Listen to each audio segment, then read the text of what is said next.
ole masain thlir tu te kalolom le vek sewa tu chuma chorin Mizoram Chief Minister mo pulil do oma khanin RALTLAN kan u nau te Chungchang-ah thuron chuak riap mai ani ron tawngchhuak ve rup mai ani a hi kan thlir ho dor ani a hei kan hriat takin district hrang chuarin Aadhaar card ID card ti te ration card ti te mo an nei thelo tur thu DC te khanin an suwa choi mek ani chuan tu chuma hiarin eng ang chi in nge Chief Minister hian kan u nau then khat te RALTLAN Chungchang hi aron soi chia kan clear hawanga uluk takin kan en le dor ani Dura start question number somre le paruna kan kalang zona zo turin member zon tak pul than maral te lo somang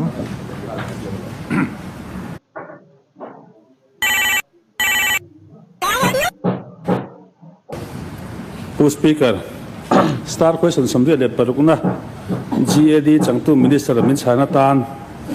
Mizoram Sorkar hian uniform civil code UCC manve tumna anem ini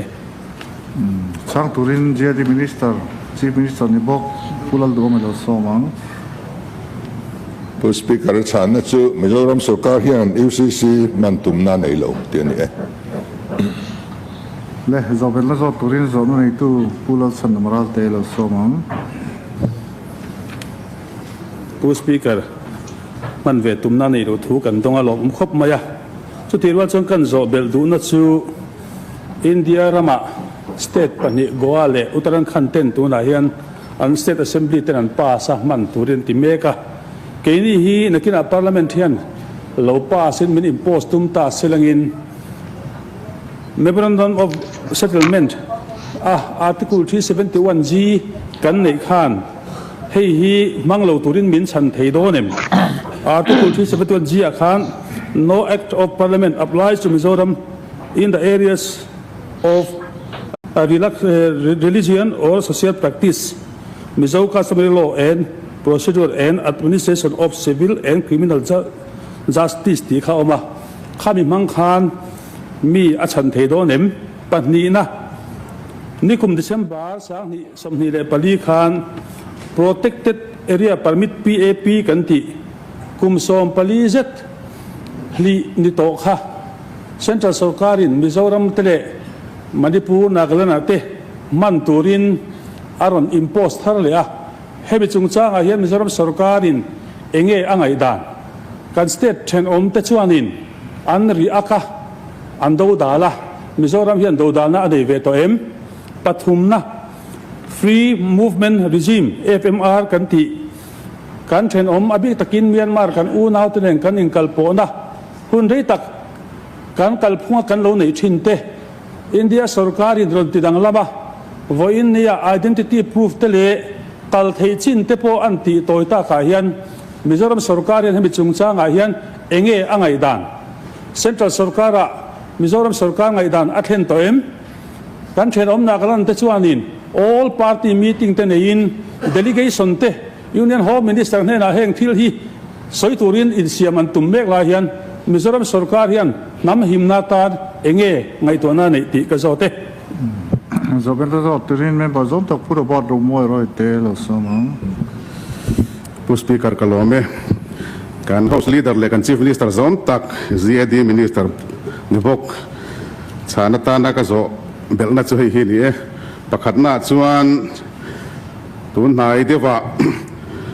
GAD department le Assam Rifles ten in remna thothung delian ziaka ti mek lai chuan Mizoram kalphung le Mizoram allocation of business rules a chuan Assam Rifles te in suan Chungchang hi chiang takin GAD home department chan ani loisi a RTI le zona danga tanga kan zo danin home department hian GAD department ina an agreement in remna thothung an sign kha officially an threat pui lova an vet pon vet lo ni te so oma lai hi kan house leader zon tak kan CM ni bok GAD minister ni bok hian eng wangin nge home department ina memorandum of agreement ama atangan lo buai pui le Assam Rifle ten an te poa an lo soi howa an lo in chan zak na ti mayang MOA thatak mai kha ignore ngai pui mo lova Home Department chan nireng si kha GAD Department atanga agreement kha engtia sign te de nge ni man mo thak thut thil te om nge nia Home Department na an lo draft thatak mai kha nortlang zo lo in lo wang nge ni ti kha ka zo na ni le a thenga chang turin GAD changtu kan house leader ni bok pulal do melo somang Speaker kami UCC hi anti lai pokhan ado dal na saber tu kan ni khati lai kan ayo tu te khan kan duang tok na khan an do dal lo ni ten kan sia an vote pui te pokham de ni khan kan sia ka thalo kan ti em ke ni chuanin chuwang chuan minon bar luin tum point thei topin kan tranga nga 371G hena hian kan him tura po kan in ngaya tin sarkar chau ni lovin kan zavain kan NGO tenen chutiang thila lo thanga ni chuan kan tang ho don nia tin PAP Chungchang hi hey nikum June le December in Kara Khan foreigner hi aizola hian sang ni don lai an lo lu tani chu ti khopa tam chen lo lu ta khola hian mu tur anom mang hau si la ba ti hian ramri ta kanin kilama chin hilsa training ten han pe nia riat ania chung zinga chuan British Army regular kilai Ukraine in dona po han telve te po kha alo holam man ani cartridge te kha ai te alo oma tiang chuan tin America ambassador kha engma state sarkar min ron mi alo le min fil lovin aron le lang phut mai boka tiang neu chuan ya wangin tun lai kan geopolitics a hian China te USA te India te hei hianin hilai kan ra le lambor vel hi nasatakin an enri ania लोग कहते हैं कि वास्तु को मैं नहीं मानता मैं कहता हूं नहीं मानते ना कोई बात नहीं है 3 दिन का an enri ania sulaya chuan foreigner te kalkong kan ni talutuk le elaya tourist pa ngai te sulo ni se mu tu tam takan omanga sangtel meu khachu mu tu rom mang si lo wa hian India sarkar hi angai thalovani chuwang chuanin helaya ke ni chau ni lovin ahan buai de ule khatiang kalkong ni de khachu PAP hi impose le rule ni in anfria an impose ani ke ni chuan tha kan tilawa tha kan tilo thu po kan soya amaro chu India ram lampang India sarkar nga ya chuan hei chu thil rule tak nin an ngai ve chuwangin na tak point kan norbit chuang lo ani tin FMR Chungchang po hi chu tiang deuh tho chu ania tuna aron soya kharin poi mo khop maya mo ezo chungar ngat bo mi sang chuang fe an lu po kharin mu turan om mang chong si lawa aron ti lai te po khan mi than khat chuanin heng ho hin akina he aron ri huk mayang tuna an re deuh vung kan ngai ai hianin akalaga aron ri hukin karingani tiang chi te tho soitur mo soi neu te khatama mu tu tam te ka omani chuwan chuanin he isu hi chu alian view khop maya nakina hian kan la buai na kang ti te poi thil om thei takani amaro chu chief minister in ron soyang khan central sarkar lampang India sarkar thu nei tu ten mo thu nei tu sang jok ten an vai tlat maya hi vai po ngai renga kan state then omanga phe chorin mu tur chu soi lo mo an lu pon phal lo top kan ti to khara tlan kan ti te hi chuwan chuan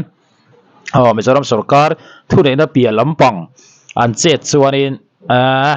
tam tak khian na po athadon hle mai an ti nge yang ti kha chiang sa maro chu then khat ve thung chuanin buai na lian zok kan thleng chho mai anga he teng ani chuan Myanmar an ho du to don si lowa then chu kho khian na hnuai anom du don bok si lowa บุยนั่นเรียนซอกที่อมมายังตีเตะขัดตั้มตะกันอมนุกบอกกันเนี่ยป้อนนี่เสละเส้นทางสกัดลำปังเงินอารอนซุยามออารอนลูซิลานี่ส่วนนี้ข้าจุดที่หลงอมตักเราง่ายพอดีละข้าบางครั้งนี่อันที่เชื่อมโดนเนี่ยเองโมตะกี้ดันตีโดนเนี่ยตีลำปังข้าอันนี้เบิดสวงเราวันนี้ตีข้ากระชีตั้งง่ายเนี่ยเสลังตัวนายสมัครลิงอัตมเสียเตกันเสียตัวท่าเตเองโมจะเล่นลุตุกะกันอิงกัลโปเฮียนที่ตั้มตักที่ทะเลลำเฮียเราเข่งเตลเวะทิ้งกันนูนเอาเตรัลจิตน่าฟังเราลุตสุกันเราเอ็นคอลตูร์อันนี้เตไม่ว่ามาเราจูรัลเลละมันขวามุภาคเรื่องนี้นะออกมารัลมองไม่มาหอนตุ้มช่วงตัวเราเตปอเฮกันมาจัดนั่นมันสุดyang tu an ya wangin hemi free lutu ka kanin kalpo ne hian thil thalo tam tak aken tela wangin drugs te silai mu te ale chi sang helama sual rong bolin engemo tual thanai mo khatiang po lo thleng sila karlova ralelam kai mai theite alo nia khatianga zalen lutu ka kan om hiกันมีปุ้ยตั้มตะโพเฮียนินอาชาโลโซกันล้อมมันนี่อันติเวเดวินกับเสียสุดยังชวนเนี่ยช่วงชวนเกนี้ดูดานาชวนจะเล่นตะกินนินกัลโปเทเซลิละกันนู่นเอาที่เนนเฮียนติดชูกันดูรัวเฮียนเซ็นทรัลสรการินาอารอนตีตากาฮิชวนินอาจูลนั่นไล่ที่พออเมอาชัดจงนั่นไล่ที่พออมเวฮีกันติเดวนี่ประคัดเลขาปุระบาตจอนะคะ agreement ฮีคนไรตักกุมตั้มตักชูงา local ต่อข้าอันนี้จุด home department อินเราแกงเก่างันทีนอันนี้home department เนี่ยนะ MOA ชัดตักเสียมข้าอันที่เราคัดชู home department เนี่ยนะ MOA อันเราเสียมข้าเกณฑ์ส่วนผมตากกันง่ายหรอวะอัฐารินกันเสียมันนี่ที่ชวนเดลีย defense minister เตกันหัว army chief เตกันหัว home minister เตกันหัว DIB เตกันหัวที่ชวนกันสวยเอ็งมาเสียกินกันอิงการะอมโลวาร์บัลฟิกินที่การโจทย์กันหัวกันที่ยาที่ชวนกันหันดราวะอาชัดโตขึ้นมาเลยอิสานแม่เมียงกันที่พูดไม่นี่เดลียกันอมลายขานแต่ส่วนเดลียกันเอเมเลเตอปสนเอเมเลเตพออันอมกันสบายเฮียนอิเฟียดปุยังมุกันที่ยามิโซรัมเฮาซาขัดแย้งกันดูดานังสายเทอันนี้ขัดส่วนฮันตีง่วงจานเละแต่ข้าฉากันตีละว่าฮาร์สันเนตเราเพียงเลี้ยงตีเราทนเนตพอหวังอินสายวัติลาช้างกันที่ยากันสายวัตผู้สปีกเกอร์ของอิน point of clarification เนี่ยกัน host leader จะตักขาน MOA มิโซรัม Home Department นี่เราเสียมข้าผมทลากกันง่ายเราไปนี่ส่วนเตียงข้าอาเชียร์เราเอ็มวันนี้โอ้กติยาตินตัวน่าเจียดีนะกุลายาจบจิลตะการทันไซน์รุ่มมังเงินขัดจวนชิมตีร์เลสจุกอังเวลพอที่ทุกอย่างพอจนใครขึ้นจีเราอาเตียนนี่ติดตักจวนไอ้ถัดเลยลุตุกมิจอมสุขารทานขานมาเซMOAอินาดูอันนี้เรา Home Department นั้นดูท่าละอันเสียมมิจอมสุขารนั้นเสียมข้าอาสัมไรฝุ่นขานผมไม่เราโจกขานี่ข้ามีผมเตียตุ้มขานเป็นสุขารตั้งตะละวะอาชันป้าอุลซัมซงนั่นติดตามผู้สปีกเกอร์นั้นผมคุยโซกินันช่วงดงเลยอันช่วงเมกตัวลงมาเลยนะข้าละมันนี่เราใช่เราMY โอ้ sorryอันสุดท้ายสุดอันนี้เลยmembers on tak puro bata soi khaka poma ain chat leji ka in chat le takani MOA basa akatsuan da soi khaka poma ain chat leji ka in chat le takani MOA basa akatsuan kuatar gat le achum tlang zong te po hi an la retain tur an vek ani zong su ke ni chon kan chua tir vek ani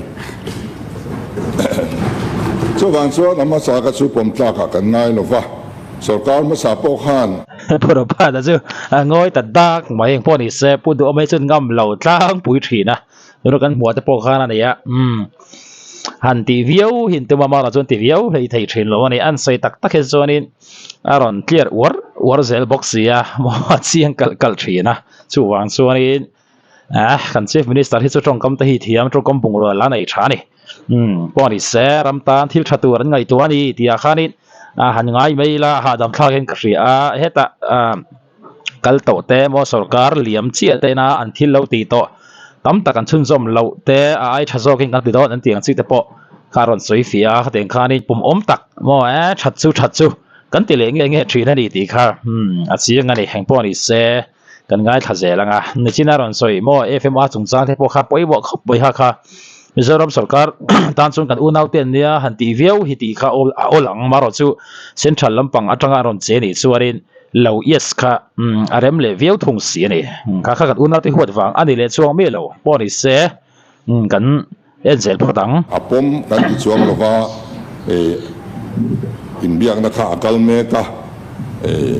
an final thailo kha ani maya chu wang chuan atharati anaya tin kan sarkar ma khan sarkar ma sa khan emi department ram zong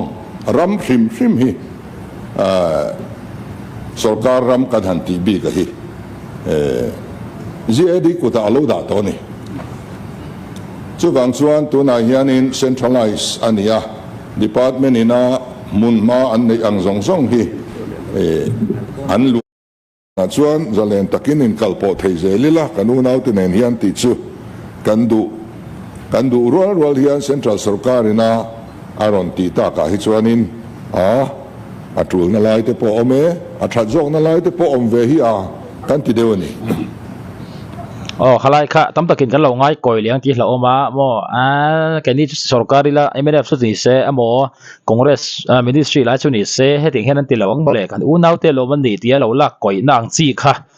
om liang ti kha hla oma chu wan chuanin tuna mi kha kan ti non le kha ni pai mo khop maya kha enge central lampang ta chuanin mo ngai kha thadu don lo thin rim thak du don ni ti kha ching anga ni se ta Mizoram state sarkar thleng khanin min ron hrem thei tlat ti lai ha kan hriat te ponga ya a then lo tong du ve nen mo social media in hial chuai sap tong ten kol tong te pon ani chu wan chuanin India sarkar hianin ati tur dik tak aron ti angai la amar zu kan unau te kan horeng lo ma se dan aom chuanin dan kha aron lek ko angai tlat si ni chu kan hriat thiam angai tuna kan ngai thak te kan huwa khanin angai mu dan kha mo comment lama khanin chiang tak khan lo soi lang le ula china tiang khan kan unau te kan horeng lo ne amaron chu tual thatamo dan kala thil lo che lo ti no mana ani suanin re lo te ya ramrin kan zunga mo foreign an kal zunga Mizoram tan han sui viau thei ni to lo ne khating te khathil thalam pang ain thalo lam panga mon mang tang kai tat thina chu wan sorin central sarkar lam pang han che tak te se ti hi engting eron che don kan lo en zelanga chuan in mudan dik tak kha komendal ma khanin in lo thai long vele do ne